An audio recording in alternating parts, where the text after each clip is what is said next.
Hi, gang. Welcome back to another edition of Media Champions. Glad you could join us today. We have our friend Tammy Drost visiting us again on Media Champions. Glad to have you back on the program. Tammy, we're going to pick up where we left off. How are you? Good, and how are you? Doing well, doing well. You know, since we last talked, and one of the things we really didn't get to dive into last time was how things change so quickly in the world of media and marketing.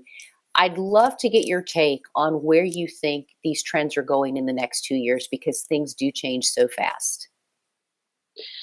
Oh, geez. Well, I think that COVID had a huge impact on the marketing. I mean, we saw, we couldn't do in-person events anymore. So we saw, the advent of virtual events. We saw platforms really becoming more robust so they could give you that feeling of having a virtual, an in-person experience. And you were starting to see a lot more in the way of aligned content. People were really diving in and doing more of their own content. For the first time in a long time, marketers were kind of put in a position where they had to scramble to make things work, whether it was an in-person event, copywriting. They didn't necessarily have access to all the things that they did when they were going into the office and doing those in-person events. And I think it's going to continue. It's going to be a huge trend. One of the biggest challenges I think that particularly on the media side you're going to see is when Google Chrome eliminates third-party cookies. So we're moving to a cookieless environment. So those marketers out there and those businesses that are creating their own content and they have people opting into that content, they've already gone to basically where their audience is. So they've met their audience where they're at. And I think more and more marketers and the media is going to need to do that. And I think you're going to see a lot of subscription-based content where people are opting in. So now you have this captive audience that you're kind of cutting out the middleman, so to speak, because you can directly market to them. And artificial intelligence is only going to increase that because they're going to be able to predict more for the media and for marketers. They're going to even right down to influencers that companies are hiring to peddle their products, so to speak. They're going to be able to tell simply through artificial intelligence whether or not that influencer is going to be the right person to market their product or market their It, services. it's kind of like pinpoint spending, right? Because you Yeah, you are going to know exactly where you're spending your money and how it's going to work. It's no longer a guessing game.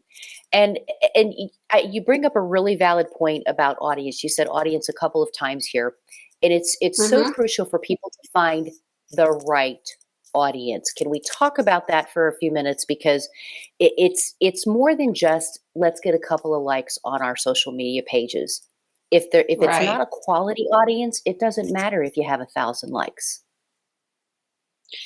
And I think that's where a lot of, the market research comes in and you can, social, I call it social listening. We used to call it social engagement. But it's really listening to what people are talking about out on social media. For example, if you're marketing business services, join groups that talk about business services, see what the pain points are for people, see what, their interests are. You can pick up on trends just by listening, just by being in the right place at the right time and listening to what your audience is saying.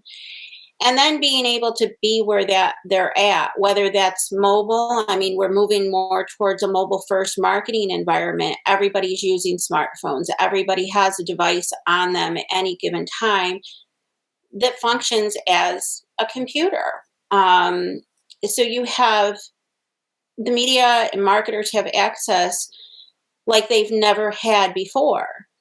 but it's how to take advantage of those opportunities and really take advantage of mobile first. Look for opportunities where you can supply content, or you can go omni-channel, for example. Even uh, podcasting is really taken off, particularly in the era of COVID-19, and it's because their people are trying to meet the audience where they're at. You even Which have is why, voice. no, I was going to say, which is why it's a great thing for them to partner with someone like you. And that's what I want to talk to you about the next time you come on the program, because we are out of time. But I love what you said about social listening. So people need to, social listening while we're social distancing, right? Seems to work. Hmm. Yeah. It does. You are so great to come back on the show. You come back again and we will continue this discussion even further, Miss Tammy. Thanks a lot. And you take care. Thank you so much Bye. for being here, Tammy. And if you want to make the connect to Tammy, we can do that. All you do is find us at dailyadbrief.com. I'm Mary Therese in Atlanta. Hope you'll come back for more Media Champions. We'll see you then.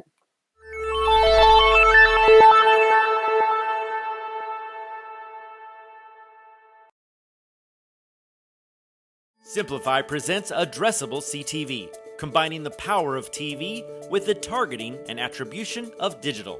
Simplify's Addressable CTV delivers massive reach with the ability to scale without sacrificing precision.